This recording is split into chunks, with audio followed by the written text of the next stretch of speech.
जिनके शरीर को रंग साफ करना है, माने आपको ऐसा लगता है कि आपका रंग थोड़ा डार्क है, थोड़ा ब्लैक है, थोड़ा काला है, आप थोड़ा गोरा होना चाहते हैं, रंग साफ करना चाहते हैं, तो हल्दी से अच्छी कोई वस्तु पूरी दुनिया में नहीं।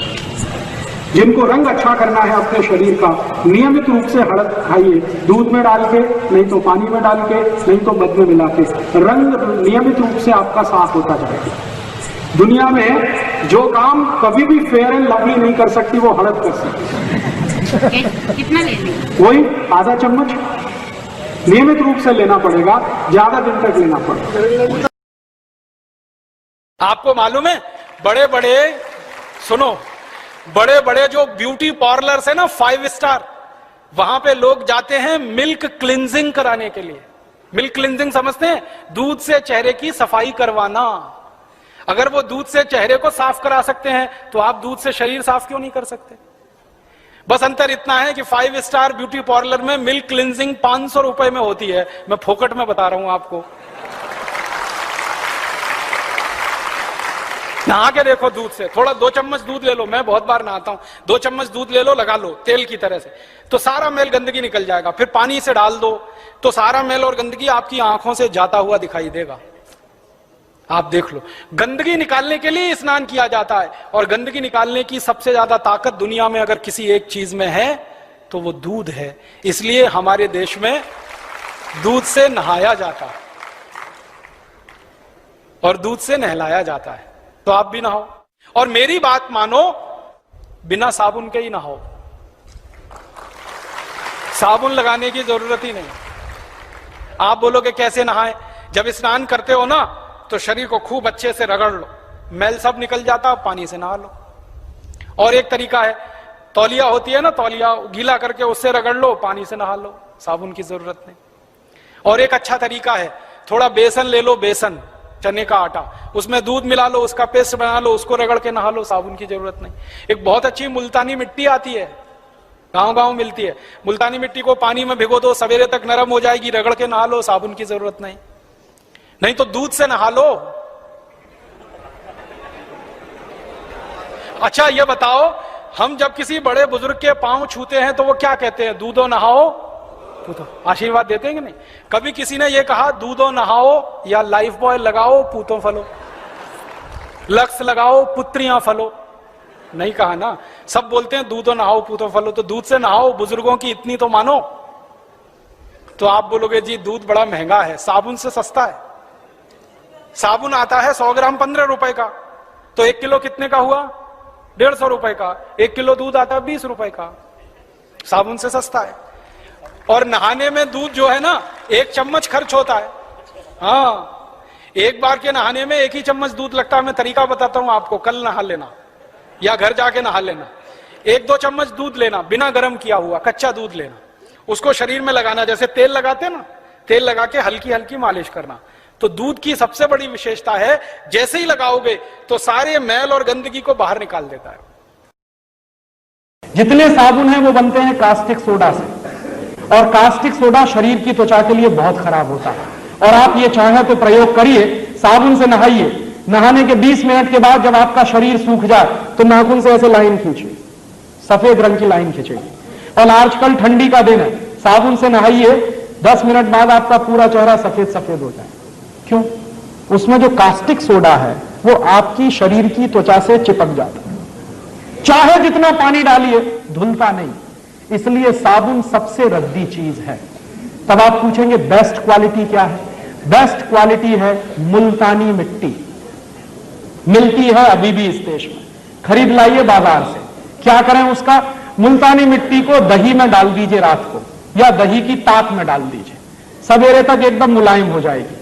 उसको पेस्ट बनाइए, शरीर पर ऐसे ही लगाइए जैसे साबुन लगाते हैं, और नहा लीजिए गर्म पानी से, एकदम फ्रेश हो जाएंगे आप। दूसरा तरीका, चने का आटा माने बेसन, उसमें मलाई मिलाइए, पेस्ट बनाइए, उसको रगड़िए और उससे नहाइए। तीसरा तरीका, आप जो है अपने घर में ले आइए मसूर की दाल का आटा, मसूर की दाल होती है, उसको पिसवाइए, उसका आटा बनता है, उसमें शहद मिलाइए, मध मिलाइए, और उसका पेस्ट बना के उससे शरीर को लगाइए और गर्म पानी से नहाइए, आपकी स्किन एकदम सॉफ्ट हो जाएगी। चौथा तरीका, मुल्तानी मिट्टी लीजिए, अरीठा का पाउडर लीजिए, शिकाकाई पाउडर लीजिए, तीनों को बराबर बराबर मात्रा में मिलाइए, डिब्बे में बंद करके रखिए। 1 साल तक इसका कुछ नहीं बिगड़ता। नहाने के 20 मिनट पहले 1 चम्मच पाउडर 1 गिलास पानी में डाल दीजिए और उस पानी से पहले शरीर के बाल धो लीजिए। आपके बाल टूटना बंद हो जाएंगे और फिर उसी पानी से शरीर से नहा लीजिए। आप कोई साबुन लगाने की कभी जरूरत ही महसूस नहीं होगी।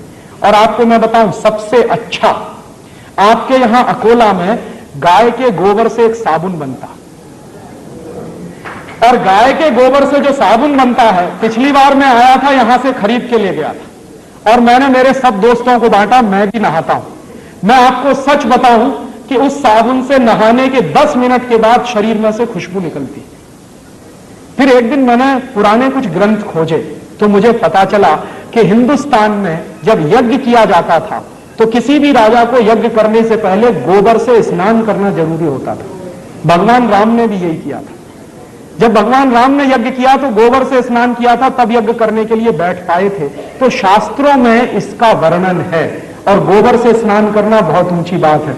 आपके घर में अगर देसी गाय है तो उसके गोबर से आप सीधे स्नान कर सकते हैं। नहीं है तो आपके अकोला में बनता है इतना अच्छा साबुन, और अगर आप वो खरीदेंगे तो पैसा कहां जाएगा?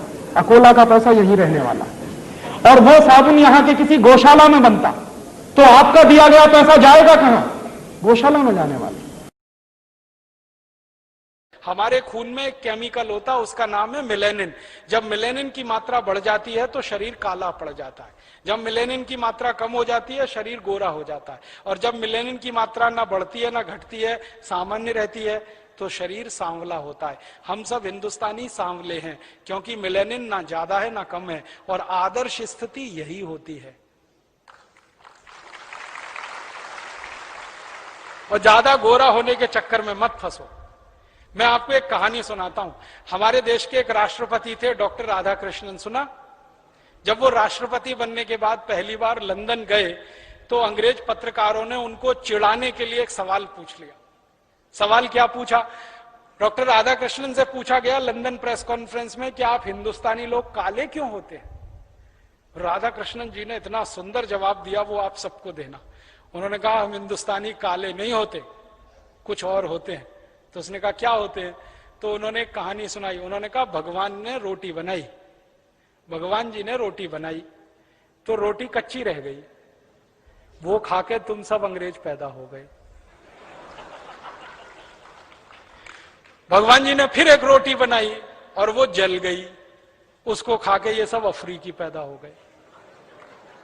और फिर भगवान जी ने एक तीसरी रोटी बनाई जो ना कच्ची रही ना जली, बराबर सिकी, उसको खाकर हम हिंदुस्तानी पैदा हुए।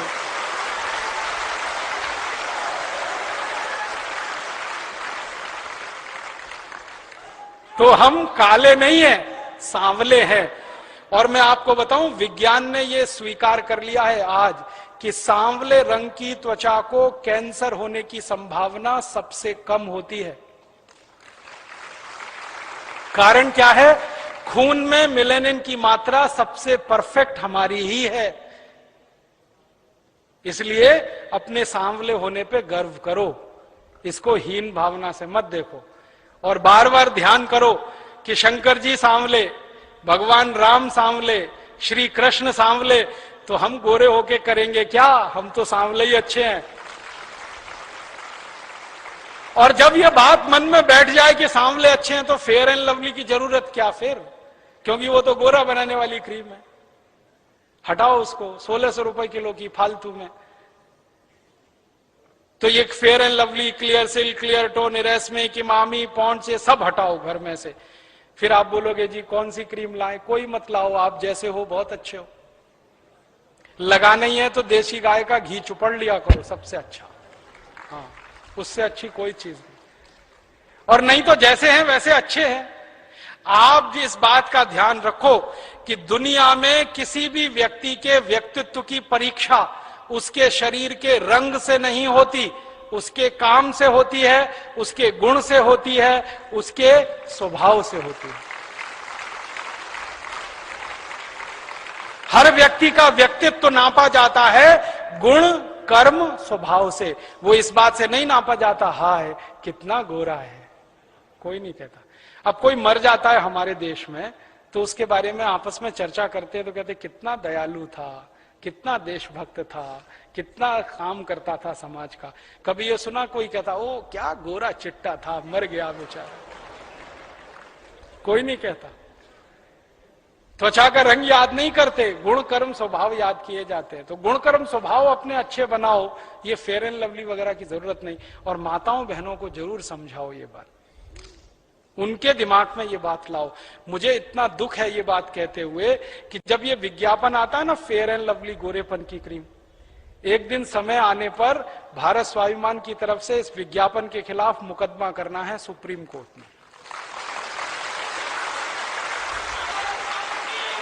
क्या मुकदमा करना है? जब बार बार वो टीवी पे दिखाते ना फेयर एंड लवली गोरेपन की क्रीम, 1 हफ्ते में गोरापन आएगा, 15 दिन में आएगा, 21 दिन में आएगा, आप ट्यूबलाइट की तरह से जलने लगेंगे, इतने गोरे हो जाएंगे।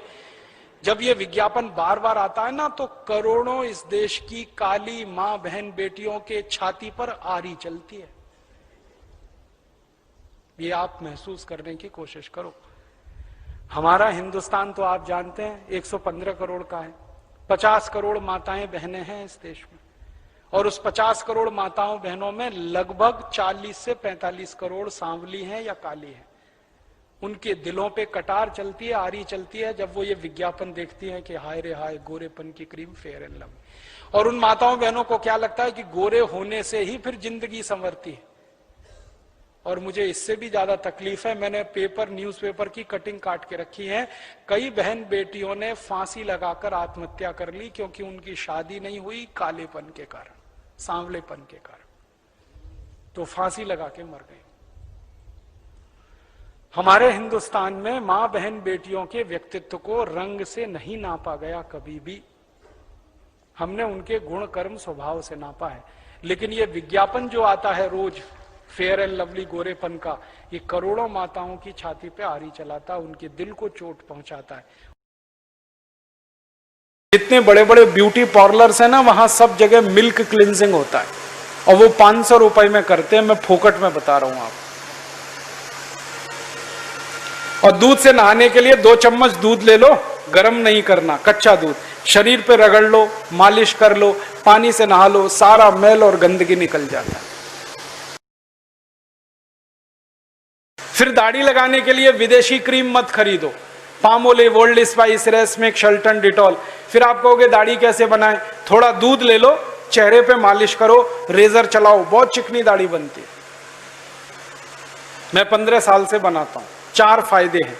पहला, दूध लगाओ तो चेहरा चिकना होता है, रेजर आसानी से चलता है तो ब्लेड ज्यादा दिन काम करता है। दूसरा फायदा, दूध लगाओ तो गंदगी निकाल देता है, चेहरे से गंदगी निकलेगी, कील मुहासे नहीं होते। तीसरा है, चेहरे पे दूध लगाओ, चेहरा चमकता है, मुफ्त में स्मार्ट हो जाओगे आप सब। और चौथा फायदा कि दूध से दाढ़ी बनाओ तो दूध की बिक्री बढ़ेगी, मुनाफा किसानों को मिलेगा, पैसा इस देश में रहेगा। पामोलिव की बिक्री बढ़ेगी तो पैसा विदेश जाएगा। ऐसे ही मेरा निवेदन है कि ये फालतू विदेशी शेविंग क्रीम क्यों लगाते हैं, पामोलिव, ओल्ड स्पाइस, रेसमिक। आप कहते हैं जी दाढ़ी बनानी है, दाढ़ी बनाने के तो 20 तरीके हैं, उनका इस्तेमाल क्यों नहीं करते?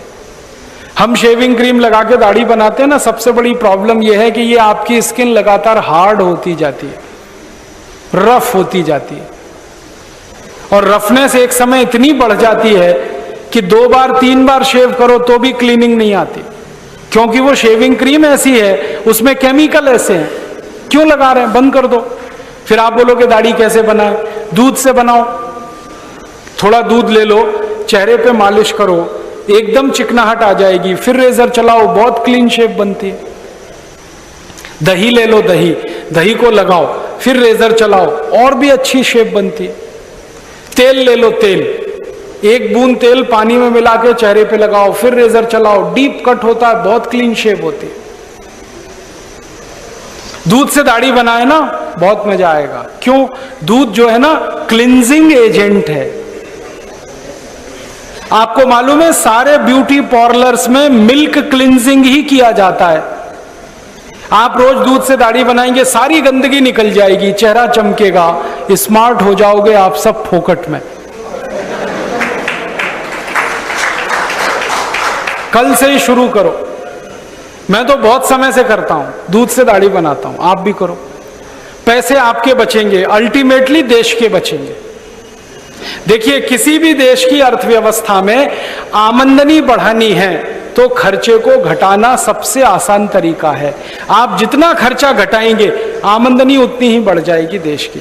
तो अपनी जिंदगी के छोटे छोटे खर्चे घटाओ, देश का बड़ा खर्चा अपने आप घट जाएगा।